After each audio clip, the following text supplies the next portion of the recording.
Barba ensopada de sangue, terceira parte, capítulo 13. Vê 2 olhos verdes cinzentos entre maçãs do rosto carnudas que puxam covinhas em torno de um rosto perolado e expectante. Pele moreno clara e lábios grossos e descamados, quase da mesma cor, apenas um pouquinho mais rosados. Conhece a argolinha numa das narinas e a cicatriz pequena, bem no meio da testa, mas não consegue pensar na memória a feição completa. Cabelos pretos e longos caindo sobre os ombros.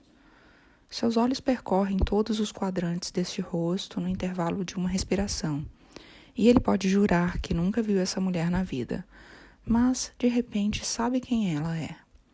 Alguma coisa diz. Tinha pensado nela dias atrás e sempre soube que um dia ela viria. No mesmo instante em que a reconhece, ela se assusta e o sorriso dá lugar a uma expressão dolorida. Caralho, o que aconteceu contigo? Tomei uns cascudos numa briga, ele disse sorrindo. Tu nunca foi de brigar. Uns caras aí roubaram meu cachorro, a Beta. Fui pegar ela de volta e eles não gostaram muito. Ela vira a cabeça e aperta os olhos como se não acreditasse. Eles se encaram por um tempo. Sente o corpo oscilando suavemente, no ritmo dos batimentos acelerados, e vê o peito de Viviane inflando e se esvaziando como um fole. Órgãos trabalhando para alimentar mentes no pico da atividade, quase paralisadas pelo milhão de coisas a dizer. Tu reconheceu meu rosto quando abriu a porta? Não, mas te reconheci. Como? Tu sabe como. Ela joga a cabeça para o lado e sopra com o lábio inferior, tentando afastar alguns fios de cabelo que estão caindo sobre o rosto. Ele percebe que ela está segurando com as 2 mãos alguma espécie de moldura embalada em papel pardo e amarrada com barbante. Mesmo depois de todo esse tempo? Parece que sim. Eu é que quase não te reconheço. Tu tá tão magro. Eu sei. Foram várias coisas, entre elas uma pneumonia. Pneumonia? Tu nunca fica doente, só gripe. Entrou água no meu pulmão. Como assim? Caí do alto de um costão e tive que nadar a noite toda para sair. Tu não tá falando sério. Tu tá linda, tá parecendo bem feliz. Eu olho tuas fotos às vezes. Deixa eu entrar, vai. Ela está vestindo um casaco de lã bordô em estilo meio militar, cheio de bolsos grandes e um cinto da mesma cor, modelando a cintura. Calça preta e botas também pretas, com fivelas adornadas de pinos metálicos. Tudo parece caro e elegante, diferente dos vestidinhos de verão e agasalhos de loja de departamentos vestidos pela imagem dela que habita em sua memória. Ela dá alguns passos na sala e olha em volta. Sua figura alta e iluminada pela luz matinal parece saída de um editorial de moda e contrasta com a mobília de segunda mão do apartamento. Tua mãe disse que tu tá morando na beira da praia, mas eu tinha imaginado outra coisa. Isso aqui fica praticamente dentro d'água. Que coisa incrível. Dá pra sair nadando daqui, né? É o que faço quase todo dia. Senta aí. Vou passar um café pra gente. Ela encosta a moldura no braço do sofá menor e senta. Ele começa a encher a chaleira com água da torneira. Quando tu chegou? Ontem à noite. Desembarquei em Florianópolis à tarde e aluguei um carro. Peguei um quarto numa pousada ali na beira-mar. Como os preços ficam baratos fora da temporada, o quarto é bem bonitinho. Acho que eu sou a única hóspede. Tu veio sozinha, né? Vim. Ele risca 4 fósforos até conseguir acender o fogão. Eu queria te ligar para avisar que vinha, mas tua mãe disse que teu telefone estava desligado ou fora de ar há vários dias. E além disso, tu saiu do Facebook. Se bem que tu nem respondia minhas mensagens. Chegou a ver alguma delas? Te mandei torpedos também, mas tu não respondeu. No fim, acabei vindo de qualquer maneira porque a folga da editora já estava marcada e eu não ia conseguir outra tão cedo. Espero que não seja um problema. Eu não queria incomodar. Não tem problema, ando meio fora do ar mesmo. Tu nunca respondeu minhas mensagens. Concluí que tu não queria contato nenhum comigo. Mas eu vim, mesmo assim, porque, enfim, eu sei como as coisas funcionam contigo. Se ficar esperando resposta... É bom te ver. Acho que...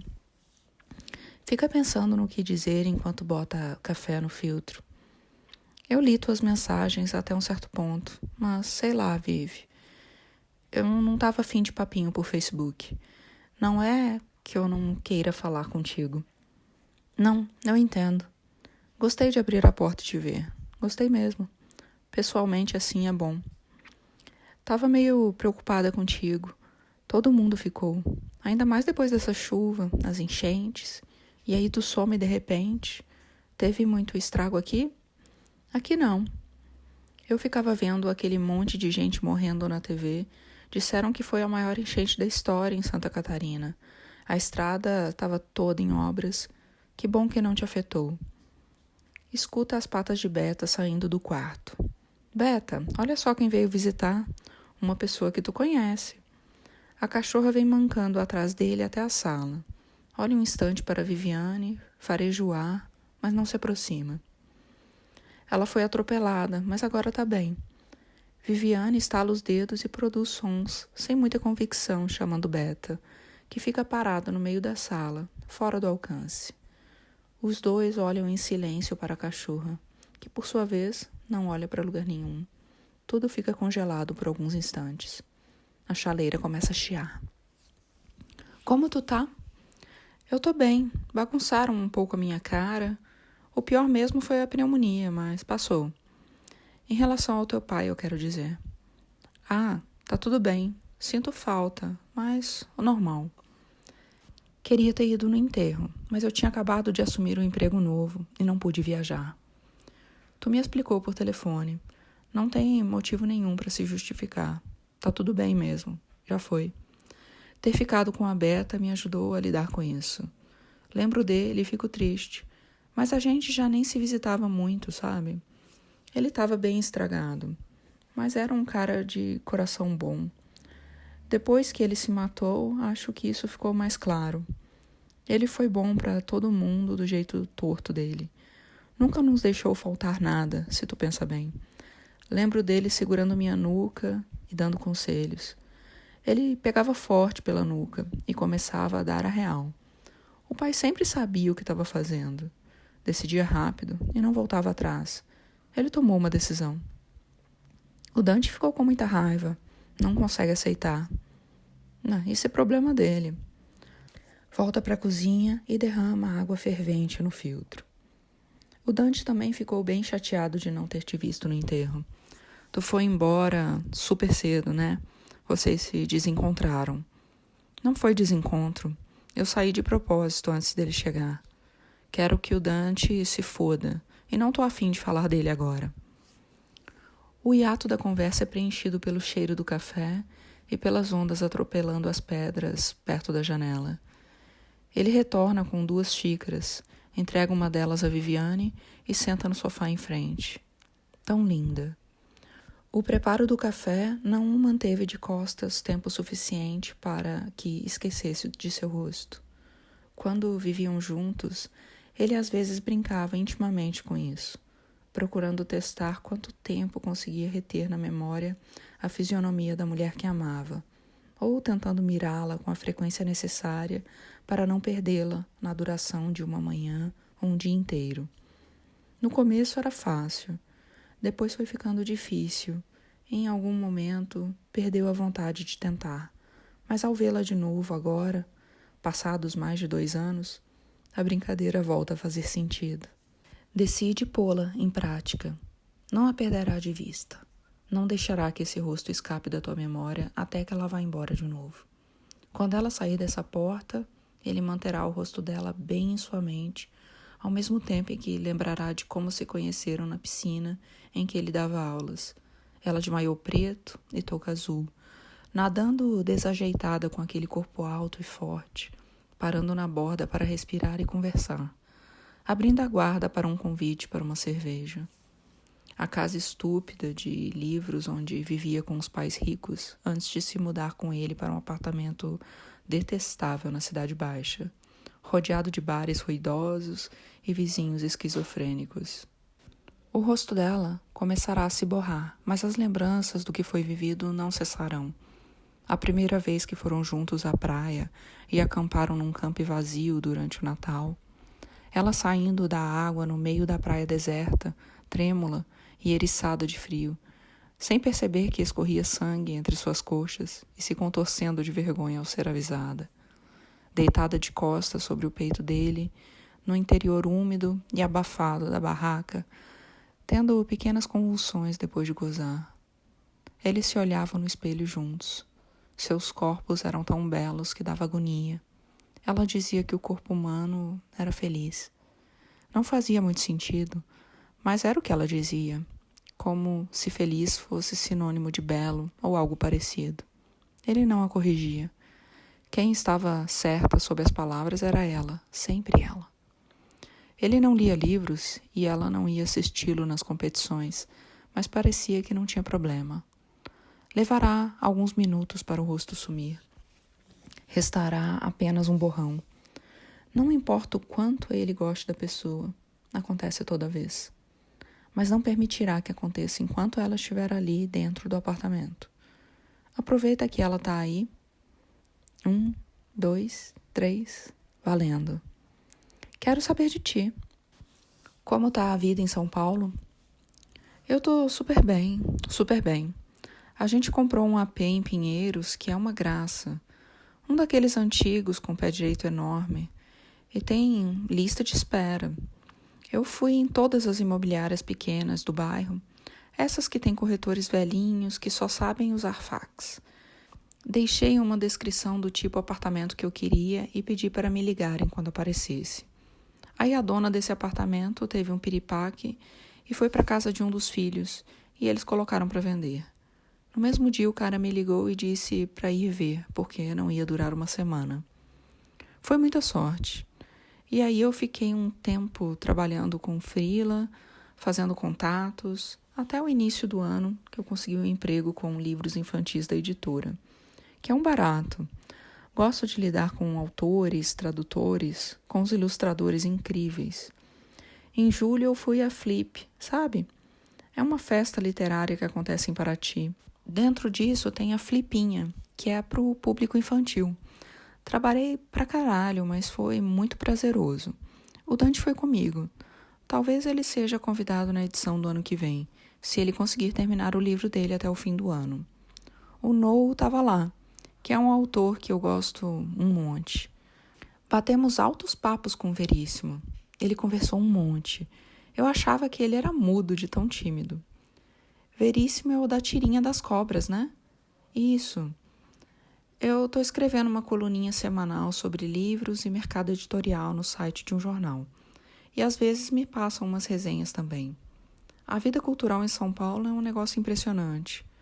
Porto Alegre é legal nesse sentido, mas São Paulo a coisa não termina. É até um pouco assustador. É a cidade que parece não permitir que uma pessoa se sinta bem quando está isolada, mesmo que seja um isolamento voluntário para respirar um pouco. Não sei se tu, por exemplo, ia se sentir bem lá a longo prazo. É um lugar agressivo para os introspectivos. Tem uma oferta desnorteante de coisas maravilhosas para fazer, ver e comer o tempo todo. E meio que rola um éter cósmico de gente interessante, poder e dinheiro que alimenta as ambições de todo mundo. E faz a pessoa se sentir um pouco culpada de ficar em casa com o celular desligado para ler um Harry Potter ou pensar na vida comendo negrinho de panela, sabe? Por sinal, nada a ver. Mas tu viu que o Obama ganhou? Quem? O Obama foi eleito. Tava passando na TV ontem de noite no restaurante o anúncio da vitória dele. O primeiro presidente negro dos Estados Unidos. Yes, we can. Queria baixar o discurso dele no iPhone, mas não pega 3G aqui. Aliás, comprei um iPhone. Olha, já tinha visto? É o celular da Apple, um amigo me trouxe. Do que tu tá falando, Viv? Tu sabe quem é o Obama, né? Pelo amor de Deus. Claro que sei. Amigo do Wittgenstein. A velha piada interna arranca uma risadinha cúmplice.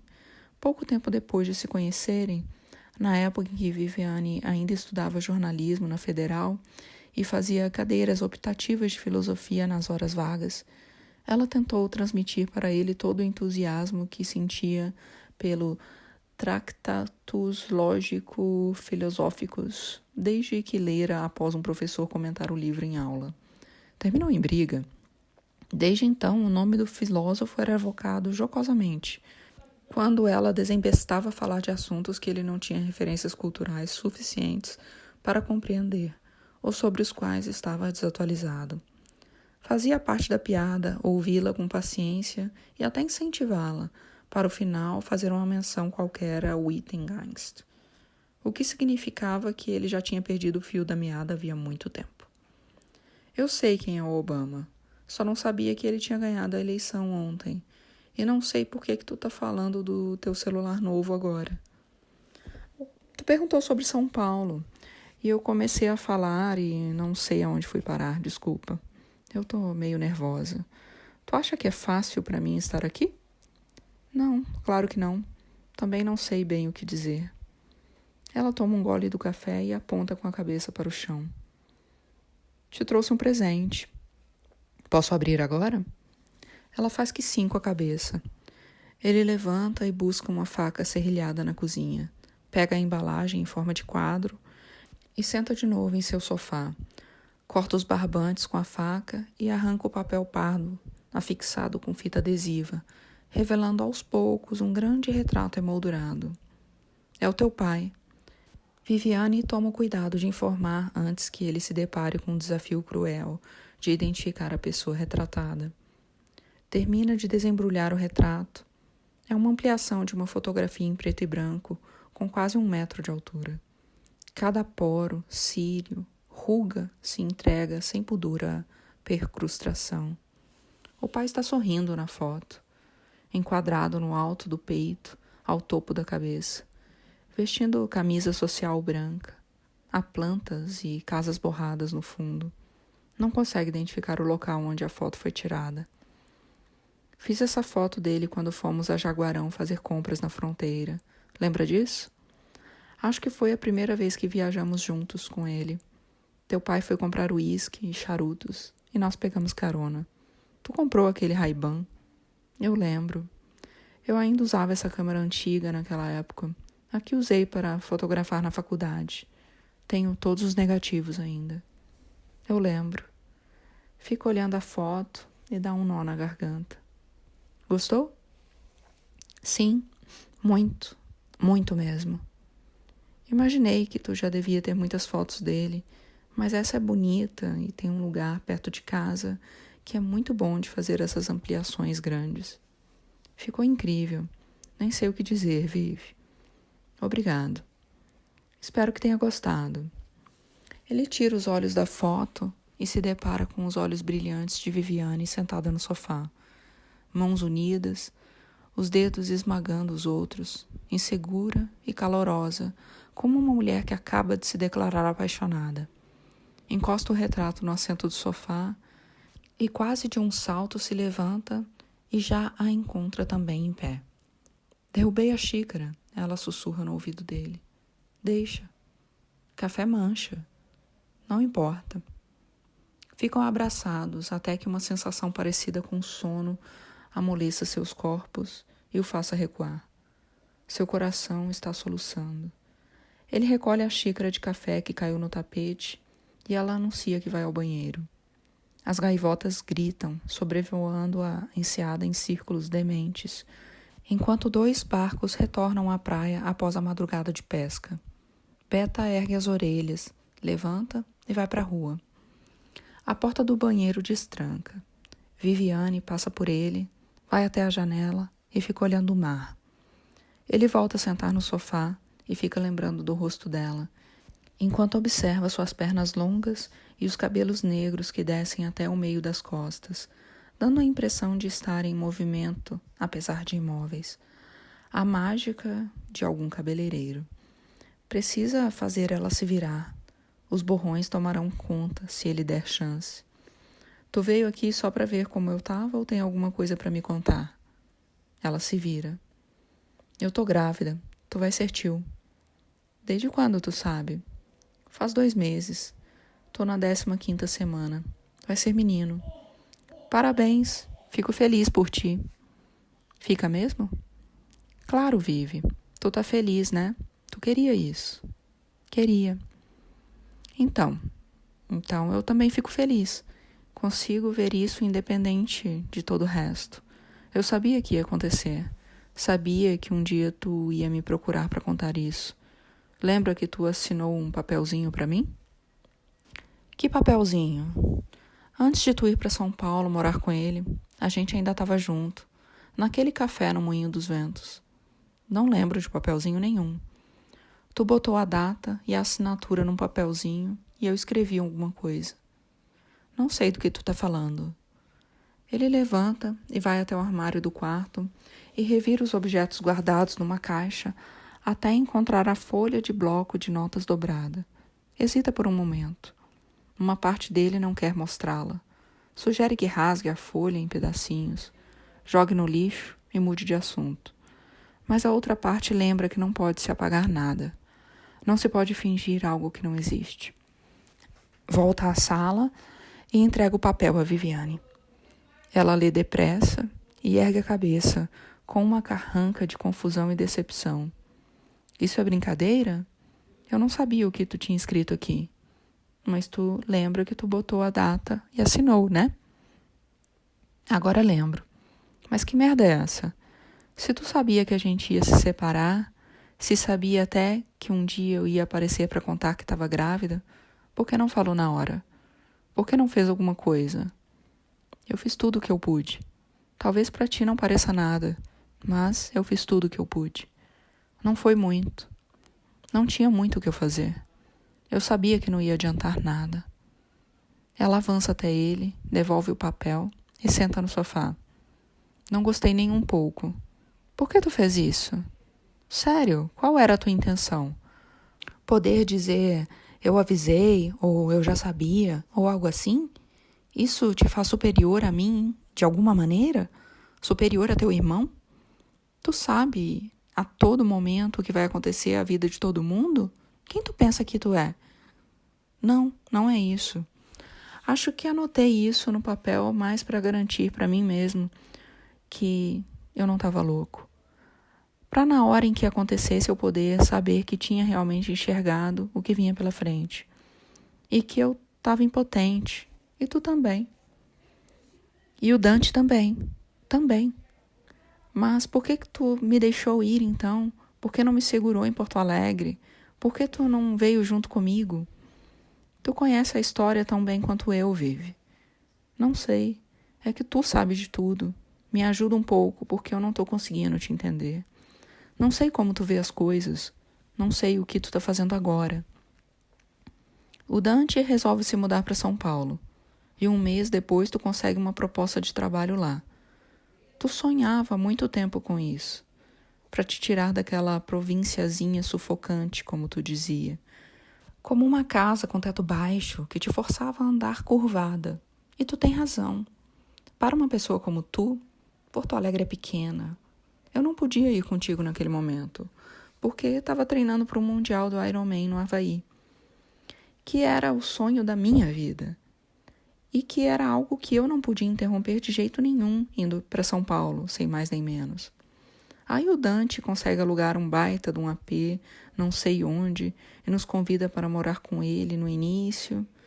E tu me pergunta se eu me importaria se tu fosse antes, se eu me importaria. Que era o mesmo que me pedir permissão. Acho que foi nesse momento que eu vi tudo. Era bem simples de ver. Cada coisa que se formava naquele instante, tirando as historinhas que a cabeça inventa, as vontades, o que a gente gostaria que acontecesse, pegando só a realidade mesmo. Cada coisa tinha uma consequência. Não era nenhum quebra-cabeça, porque eu já sabia que o Dante gostava de ti. Ele te disse isso alguma vez? Não, mas ele é meu irmão. E eu sacava o quanto tu admirava ele. Principalmente depois que ele lançou o livro. O segundo ou o terceiro, não sei. O que fez sucesso. Eu li aquela merda. Reconheci todo mundo ali. Tinha amigos meus que eram personagens. A única coisa da nossa adolescência que ele não aproveitou para alimentar a imaginação fabulosa dele fui eu. Teve a delicadeza de não me usar. O resto tá tudo ali. Ele chama de ficção. Bom, tecnicamente. Mas isso não tem nada a ver. Eu sei que tu me amava, Vivi. Mas eu também sei que às vezes tu pensava que eu era só um desses atletas burros, um ignorante. Que é o que eu sou. Um cara legal, um cara bom, mas com cabeça limitada, pau grande e cabecinha pequena. Quando a gente se conheceu, tu tinha 21 anos e era só isso que tu queria. Mas foi gastando. Talvez se eu tivesse a cabeça um pouco mais aberta, se eu lesse os livros que tu me dava e gostasse, se eu mudasse com o tempo, se me interessasse pelo teu mundo, se eu fosse um pouco mais parecido com alguém que eu não era. Imagina se eu fosse escritor, então. Não fala bobagem. Tu tá pisando em cima do que eu sentia por ti, do que eu ainda sinto. Não tô pisando. Eu sei o que tu sentia por mim. Eu sentia o que tu sentia por mim. Sei que, de um certo modo, tu nunca deixou de me amar. Mas eu tô errado? Não era assim que a coisa andava no momento em que tu me perguntou se eu me importava? Tu tá exagerando. Pode ser. Mas estou exagerando em cima de uma coisa certa.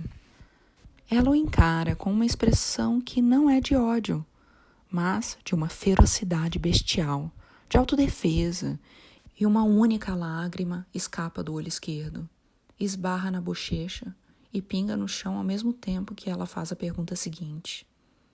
E por que tu disse que não se importava que eu fosse, se tu sabia que isso ia acontecer? Não chora, Vivi. Não vou chorar, mas me diz por quê. Porque eu ia te perder de qualquer forma. A questão era como. Se eu tivesse te segurado, hoje eu ia ser o cara que tinha empatado a tua vida. E eu teria mesmo. Obrigada. Como tu é bom. Que sacrifício. Tu preferiu ficar na tua e me deixar ir para ser a vítima, então. A vítima com seu papelzinho ridículo dizendo, eu já sabia. Não sou vítima. Não existe isso de vítima. Talvez eu nunca tivesse ido se tu tivesse insistido para eu ficar. Não te ilude. Ela balança a cabeça e solta o ar pelas narinas. Tu sabia de tudo, então. Bom, eu não sabia. Não previ que nada disso ia acontecer. Eu me apaixonei por ele. Não tinha como saber que minha vida ia virar uma refilmagem tosca de Jules and Tim. Tu podia ter me avisado se já sabia como ia ser. Eu teria me preparado melhor. Me consegue um copo d'água? Ele busca o copo d'água e volta. Ela bebe tudo e fica segurando o copo com as duas mãos, com tanta força que as dobras dos dedos ficam amarelas, e ele teme que o copo quebre. Eu devia ter te dito isso logo que entrei. Agora vai ser mais difícil. Mas vou dizer. Eu vim aqui saber se tu aceitaria ser padrinho. Ele tira os olhos do copo e a encara. Ela sorri de leve. Acho que tu não tinha previsto isso, né? Ele quer isso também? Foi ideia dele. E tu acha uma boa? Acho. Pra mim soa completamente absurdo. Que seja. Tá na hora de acabar com essa palhaçada, com esse rancor todo. O pai de vocês morreu e vocês não foram capazes nem de trocar um abraço no enterro. A tua mãe faz de conta que não se importa, mas ela tem medo de tocar no assunto contigo. O Dante também tem medo, mas ele sofreu muito com tudo isso e sente sua falta. Tá todo mundo sofrendo pra caralho e não é necessário, não precisa. Mas eu não tenho medo de te fazer essa proposta, porque, pensa bem, é perfeito. Justamente porque sou absurdo. É o nosso filho, teu sobrinho. Vamos aproveitar isso para ir em frente. A gente é jovem, mas é adulto. Dá para fazer a coisa certa e viver um montão de vida que ainda tem pela frente, sem mágoa. É uma questão de família. A gente é uma família. Eu sei o quanto tu valoriza isso. Já parou para pensar desse ponto de vista? Para. Tu sabe que eu tenho razão. É o teu rancor que te impede de aceitar. Entendo o que tu tá dizendo, mas não dá. Não dá? Não posso aceitar. Tu tá recusando o pedido de ser padrinho do teu sobrinho, é isso? Escuta, eu entendo o que tu tá dizendo, imaginando, é perfeito mesmo, mas é impossível. Não dá para fingir que é possível, que eu poderia perdoar ele num estalar de dedos. Vocês estão viajando. Por que tu não pode perdoar ele? Não é óbvio? Tu é tão mesquinho assim? Eu te perdoo por ter me deixado ir embora e escrito um bilhetinho para ti mesmo, em vez de falar comigo. Tu é incapaz de perdoar? Eu não quero teu perdão. Te perdoo mesmo assim. E eu não aceito, me recuso a ser perdoado. Que genial. Isso é bom demais. O que eu fiz de errado, eu carrego comigo. Nada some porque a gente decide, porque a gente quer. Ninguém pode me tirar o mal que eu fiz para os outros. A gente precisa disso para ser uma pessoa melhor. Perdoar é como fingir que não existe. Mas a vida é resultado do que a gente fez. Não faz sentido agir como se algo não tivesse acontecido. Perdoar não é isso. Tu é maluco. Perdoar é livrar as outras pessoas da culpa. E fazendo isso, tu também te liberta. Não é fingir que não existiu. É uma doação, uma entrega. É uma escolha que se faz. Precisa de coragem, mas vale a pena. Não é uma escolha. Não existe escolha. Não? No fundo, não. Se é assim, por que o rancor? Por que o rancor se ninguém escolhe nada? Se a gente só obedece ao destino, ninguém pode ser responsabilizado pelo que faz, não é? Tudo o que eu fiz, que tu fez e que teu irmão fez, não passa de destino. Não tenho que perdoar porque ninguém é culpado. Mas é assim, ninguém escolhe nada e mesmo assim a responsabilidade é nossa. É assim. Não sei explicar por quê. Não tenho as palavras. Talvez tu tenha. Eu tenho as palavras, mas o que tu tá dizendo é ilógico, é absurdo. Ou existe livre-arbítrio ou não existe. Se o ser humano é um agente livre, se temos escolhas, podemos ser responsabilizados. Se não existe, se o universo é pré-determinado pelas leis da natureza e tudo não passa do resultado do que aconteceu logo antes, aí ninguém tem culpa do que faz. Nem rancor, nem perdão fazem sentido. Wittgenstein. Não me vem com Wittgenstein. Tu sabe o que eu tô falando. Eu sei que tu é mais inteligente do que tu gosta de admitir nos seus ataques de coitadismo. Como se chamam as duas alternativas mesmo? Livre-arbítrio e determinismo. Não acho que é simples assim. Não tem nada de simples nisso. Quero dizer que as duas alternativas me parecem erradas, ou as duas estão certas ao mesmo tempo. Duas respostas certas para a pergunta errada. Jesus Cristo, qual a pergunta certa então? Não sei. Isso é uma reprise de todas as discussões enlouquecedoras que a gente já teve. O assunto muda, mas o roteiro é sempre o mesmo. Ninguém vence. Sei que não existe escolha e que mesmo assim a gente precisa viver como se existisse. Só isso. Acho que é minha vez de dizer o item gás. Posso dizer também? É por isso que perdoar não faz sentido. Perdoar é uma covardia. O que exige coragem é continuar amando e tendo amizades e fazendo bem para os outros, sem fingir que se pode apagar nada, sem perdoar, nem aceitar perdão. Tu diz que o Dante sente raiva do pai por ele ter se matado. Pra quê? Eu acho que ele fez uma merda. Não perdoo o que ele fez. Mas ele me disse que não escolheu se matar. E agora eu entendo que, de um certo modo, ele não tinha escolha mesmo. Não tenho raiva nenhuma de ninguém. Porque eu teria. Ele foi bom pra gente até aquele momento. Quando a gente olha pra trás, tudo é inevitável. O teu pai te contou o que ia se matar? Ele não responde. E ela cobre a boca com a mão. Vive, não existe nada dentro de mim capaz de perdoar o meu irmão por ter feito o que ele fez. Não é que eu queira e não consiga. Eu não quero. Seria errado. No fundo, ele não escolheu fazer isso, como ninguém escolhe nada. Mas isso não livra ele da responsabilidade de ter te chamado para lá sabendo que eu não podia ir. Ter levado isso adiante como ele fez. Da mesma forma que tu não te livra da responsabilidade de ter ido e acabado comigo para ficar com ele. Eu não me livro da responsabilidade de ter te deixado ir, de não ter te ajudado a ser feliz, de ter me tornado o cara que no fim das contas tu não teve escolha a não ser abandonar. Tudo funciona junto e faz parte das nossas vidas agora. Em algum momento, vocês decidiram que o sentimento de vocês justificava passar por cima do que eu sentia. Não decidiram por escolha. Vocês não tinham escolha. Porto Alegre era inviável. Eu era inviável. Vocês estavam apaixonados em São Paulo, onde tudo é viável. Mas a decisão está lá. Ela existe no mundo como uma pedra, como uma faca. A decisão está aqui. Ela existe agora.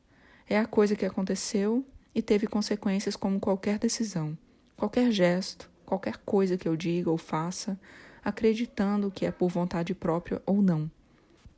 Vocês decidiram que a vida que vocês queriam ter juntos a partir dali tinha mais valor do que qualquer marca que isso pudesse deixar em mim, e foram em frente.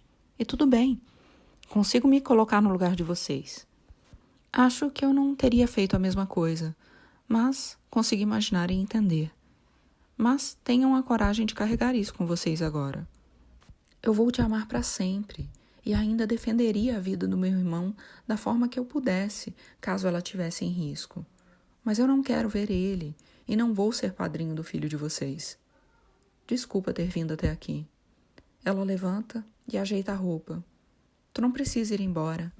Preciso, sim. Mas ela não sai imediatamente. Fica um tempo ali parada, olhando o mar ensolarado pela janela. Vive. Tu tá feliz aqui, né? Eu? Sim, acho que sim. Pior é que eu acredito. Quando me falaram que tu tinha vindo pra cá, me disseram que tu tava fugindo. Ou tava traumatizado com o que teu pai fez, sei lá. Eu digo pra todo mundo que não. Devo ser a única pessoa que entende que não é nada disso. Não tem nenhum outro lugar onde tu gostaria de estar agora. Talvez, não sei. Tenho vontade de te sacudir, de dar na tua cara por causa dessa frieza, dessa arrogância, dessa vaidade. Meu Deus, a vaidade de achar que não precisa de ninguém, de acreditar que não deve perdoar nem ser perdoado. Mas, do teu ponto de vista, não é assim, né? Tu é feliz. Tô vendo nos seus olhos a solidão que eu te trouxe. Sei que tu nunca te sente sozinho. É só porque eu tô aqui. Amanhã vai estar tudo bem de novo. Vou adiantar a minha volta. Posso trocar o voo agora à tarde no aeroporto. Não precisa dizer nada. Eu sei o quanto tu gosta de mim. Fica existindo em algum lugar. Tá seguro. Não vou voltar mais aqui. Se um dia tu quiser nos visitar, as portas vão estar sempre abertas. O neném é para meados de maio, tá? Vai ser teu sobrinho. Se tu não tiver a dignidade, a hombridade de ir conhecer ele, talvez um dia ele mesmo te procure, quando tiver idade. Porque é assim que tu prefere, né? Que te procurem, que venham atrás de ti. Ele engasga tentando dizer alguma coisa. Vou embora agora, fica tranquilo. Aconteceu como tu tinha previsto, não aconteceu? Mas vai ser mais rápido do que tu tinha imaginado. Já acabou.